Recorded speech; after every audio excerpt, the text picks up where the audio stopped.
नमस्कार, welcome to nursing smart. Nursing smart के YouTube channel पर एक बार फिर से आप सभी लोगों का स्वागत है।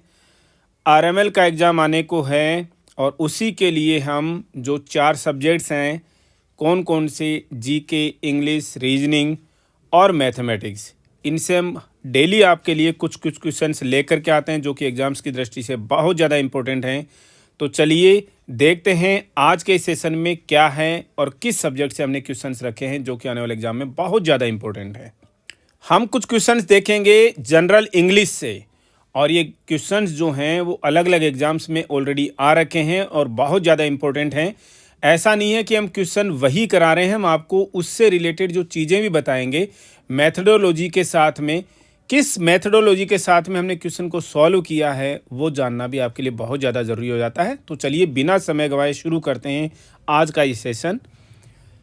क्वेश्चन है Tuffy won't stop eating millet और यहाँ पर कुछ स्पेस देख करके क्वेश्चन मार्क लिखा हुआ है। अब क्या लिखा है इन्होंने, shall he, was he, will he, is he. ऐसे क्वेश्चंस को देखते ही आपको समझना चाहिए कि कुछ चीज़ बता रखी है और लास्ट में ये कोमा लगा करके क्या लगा रखा है, क्वेश्चन मार्क लगा रखा है। ऐसे सेंटेंस को हम बोलते हैं question tags.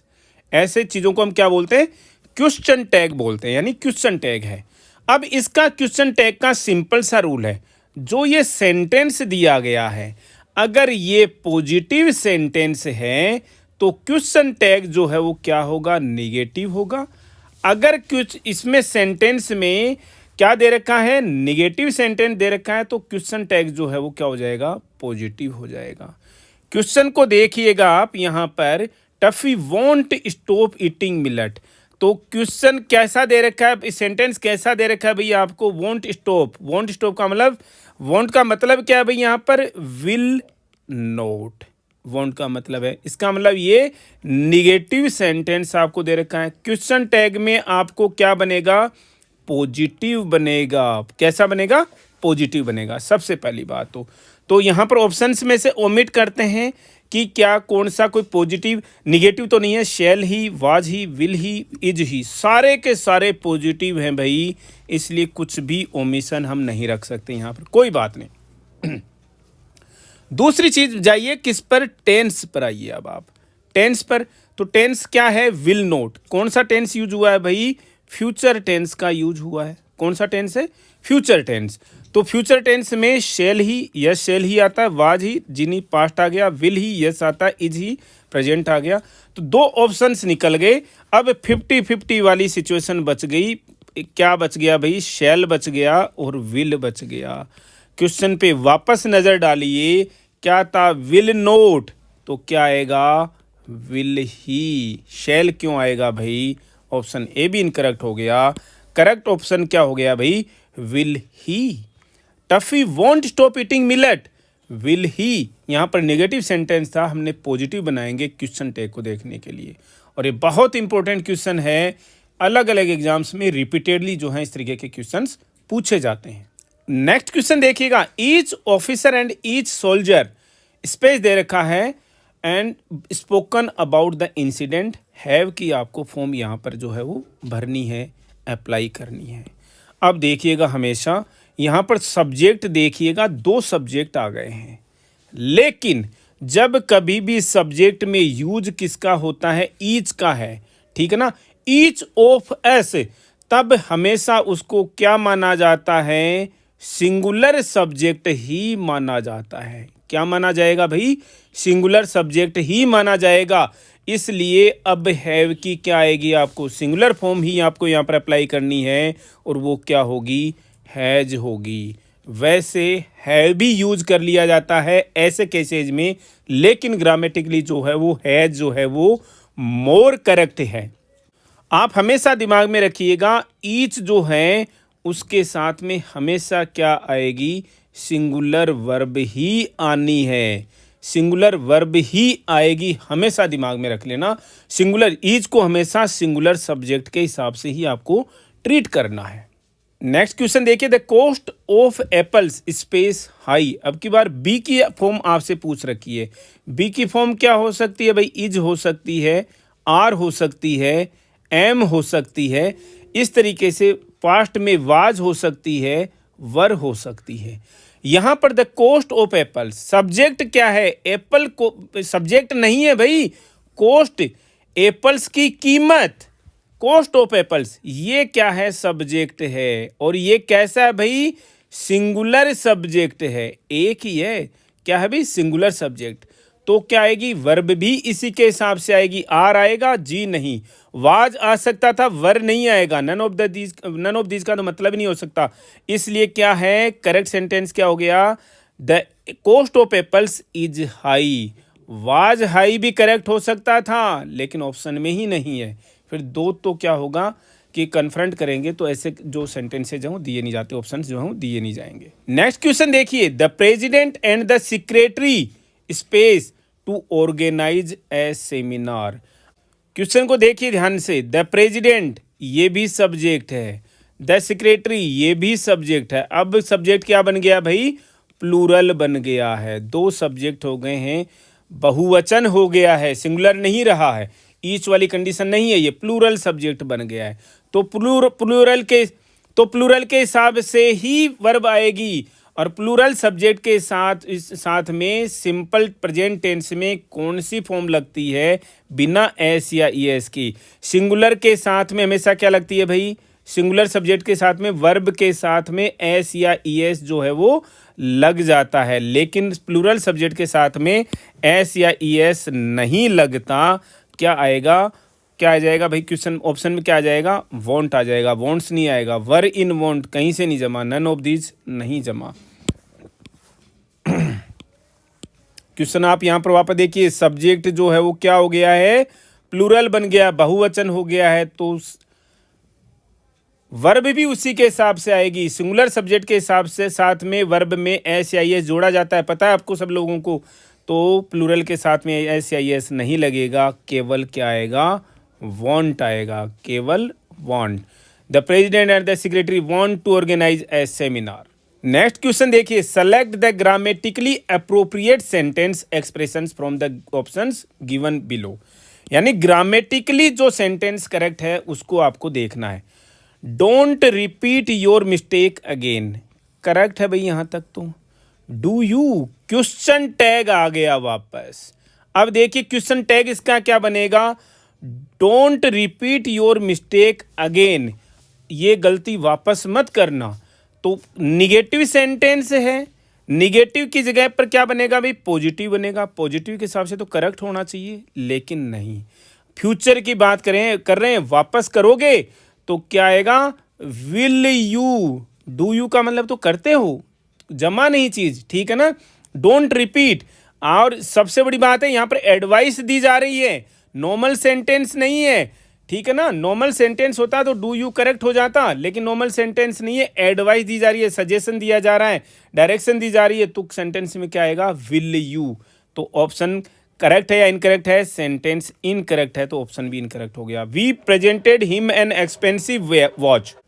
We presented him an expensive, expensive के पीछे एन लगा दिया, करेक्ट है जी, वॉच। ऑप्शन जो है हमें ग्रामेटिकली करेक्ट नजर आ रहा है, होल्ड कीजिएगा। नेक्स्ट देखिए, आई हैव बीन क्राइंग, रो रहा हूं फ्रॉम मॉर्निंग।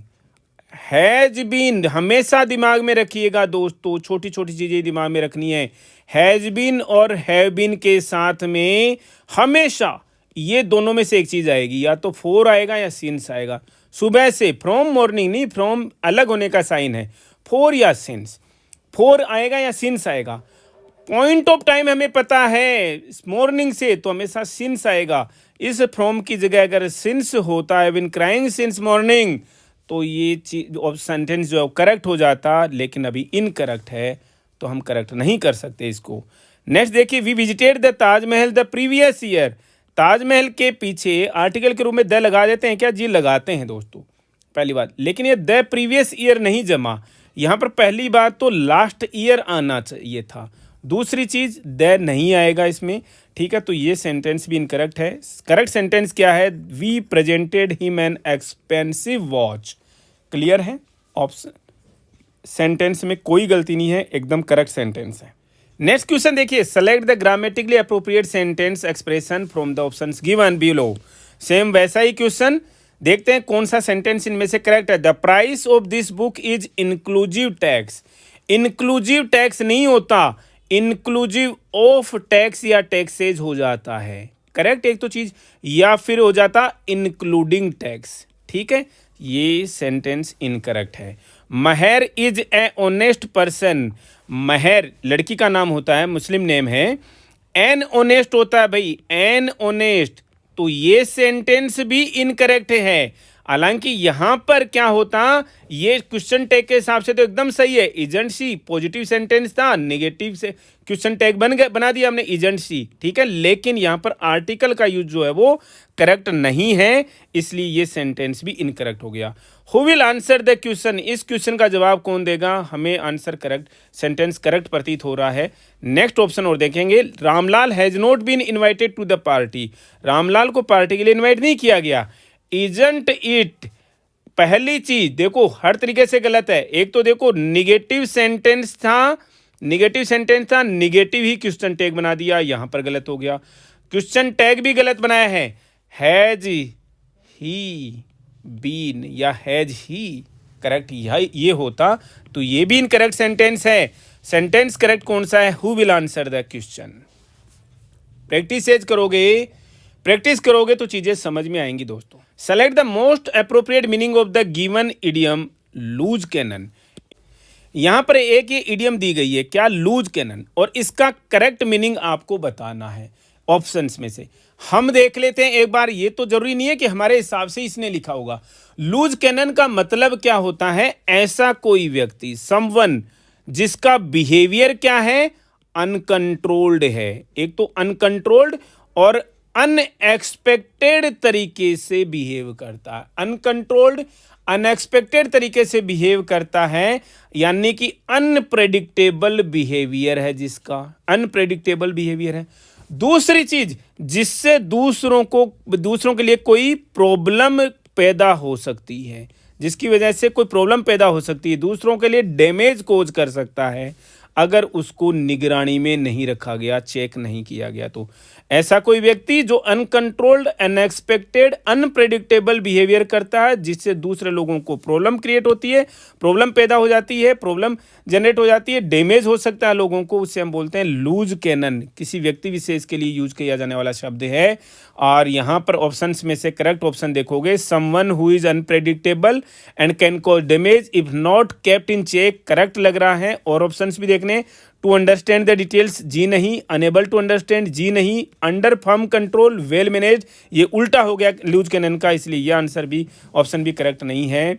ऐसा व्यक्ति जिसका व्यवहार अनप्रेडिक्टेबल है, अनकंट्रोल्ड है, अनएक्सपेक्टेड है, दूसरों के लिए समस्या पैदा कर सकता है, मुसीबत पैदा कर सकता है, नुकसान कर सकता है अगर चेक इन पे नहीं रखा गया तो। बहुत इंपॉर्टेंट क्वेश्चन है। नेक्स्ट क्वेश्चन देखिए, 4 words are given out of which only 1 word is spelled. Spelling थोड़ी गलत लिख दी है भाई, spelled correctly, choose the correctly spelled word. अब देखिए यहां पर इम्प्रूडेंस, इनमें से करेक्ट वर्ड कौन सा, करेक्ट स्पेलिंग कौन सी है। एक वर्ड होता है क्या, प्रूडेंस, ठीक है, और एक्चुअल जो वर्ड है वो भी इसी से बना है, जो भी यहां पर बना है एक्चुअल, तो क्या ये भी एक्चुअल वर्ड ही है। प्रूडेंस का मतलब होता है विवेक, अपनी समझ, ठीक है, समझ या विवेक। इम्प्रूडेंस, यहां पर आई एम लगा दिया गया है, इसका मतलब क्या है, ये इसका अपोजिट है, ना समझ, समझ रहे हो, ना समझ। और इसकी स्पेलिंग जो है यही होती है IMPRUDENCE, इम्प्रूडेंस, ना समझी, ना समझ, जो अपने विवेक का प्रयोग नहीं कर रहा है, जो अपने विवेक को प्रयोग में नहीं ला रहा है, उसे हम बोलते हैं इम्प्रूडेंस। तो यहाँ पर स्पेलिंग जो चेक कर लीजिएगा, और यहाँ पर ये स्पेलिंग जो इसकी करेक्ट है। नेक्स्ट क्वेश्चन देखिए, select the word that is opposite in meaning antonym to the word given below. Whimsical, यानी कि इस विम्जिकल का आपको क्या करना है भाई, अपोजिट वर्ड ढूंढना है, अपोजिट ना कि सिनोनिम। मिस्चीवस का मीनिंग क्या होता है भाई, शरारती, शरारती। आप विम्जिकल का मीनिंग समझ लीजिए, जो अनयूजुअल है, जो अनयूजुअल है, जो कॉमन नहीं है, अनकॉमन है, उसी को हम क्या बोलते हैं, whimsical बोलते हैं। तो शरारती क्या हुआ भाई, सर कोई शरारती थोड़ा ना होता है, तो whimsical का लगभग सिनोनिम नजर आ रहा है। ड्रोल का मतलब क्या होता है, अनयूजुअल, इसका मतलब ये भी इसका क्या हो गया, सिनोनिम हो गया। हमें एंटोनिम जानना है। कॉमन, कॉमन ये अनकॉमन होता है, इसका मीनिंग, इसका मतलब कॉमन जो है इसका एंटोनिम हो गया। अम्यूजिंग, अम्यूजिंग का मतलब क्या होता है भाई, एंटरटेनिंग, एंटरटेनिंग, हालांकि ये भी इसका एक तरीके से सिनोनिम ही है। अनअम्यूजिंग जो है इसका क्या हो जाता है, एंटोनिम हो जाता है। तो यहाँ पर कॉमन जो है वो whimsical का एंटोनिम वर्ड है, ध्यान में रहना चाहिए। Select the most appropriate one word for the given expression. ये एक जो गिवन एक्सप्रेशन के लिए आपको वन वर्ड ढूंढना है, यानी उसका मीनिंग ढूंढना है। यानी किसका मीनिंग है ये, sets of principles concerned with the nature and appreciation of the beauty. यानी कि जो नेचर और एप्रिसिएशन ऑफ ब्यूटी से रिलेटेड है, उन सिद्धांतों के सेट को हम क्या बोलते हैं। देखिए यहाँ पर एक वर्ड है एस्थेटिक्स। एस्थेटिक्स का मतलब ही क्या होता है, सौंदर्य शास्त्र। यानी कि फिलोसफी एक आर्ट है, फिलोसफी का वो पार्ट है, फिलोसफिकल स्टडी है जिसके अंदर ब्यूटी एंड टेस्ट को स्टडी किया जाता है। ब्यूटी एंड टेस्ट इनकी फिलोसफिकल स्टडी जो है, ये एक तरीके का आर्ट है। ब्यूटी एंड टेस्ट की फिलोसफिकल स्टडी को ही हम क्या बोलते हैं, एस्थेटिक्स बोलते हैं, सौंदर्य शास्त्र बोलते हैं। और यहीं पर यही इसका मीनिंग यहाँ पर पूछा गया, set of principles concern with the nature and the appreciation of the beauty. लेकिन यहाँ पर एक वर्ड होमिलेटिक्स का मतलब क्या होता है, होमिलेटिक्स का मतलब होता है धर्म उपदेश। होमिलेटिक्स का मतलब क्या होता है भाई, धर्म उपदेश। जो धर्म का उपदेश दे रहा है, धर्म की शिक्षा दे रहा है, उसी को हम बोलते हैं आर्ट ऑफ प्रीचिंग और राइटिंग sermons, धर्मोपदेश। सैलरेटस का मतलब क्या होता है, बेकिंग पाउडर के लिए इस वर्ड का यूज किया जाता है। भाई हमें यही पता था, और अलग इसका कोई मीनिंग होता है, देखना पड़ेगा। बेकिंग पाउडर के लिए इसका मीनिंग यूज किया जाता है, तो ये भी नहीं है और ये भी नहीं है।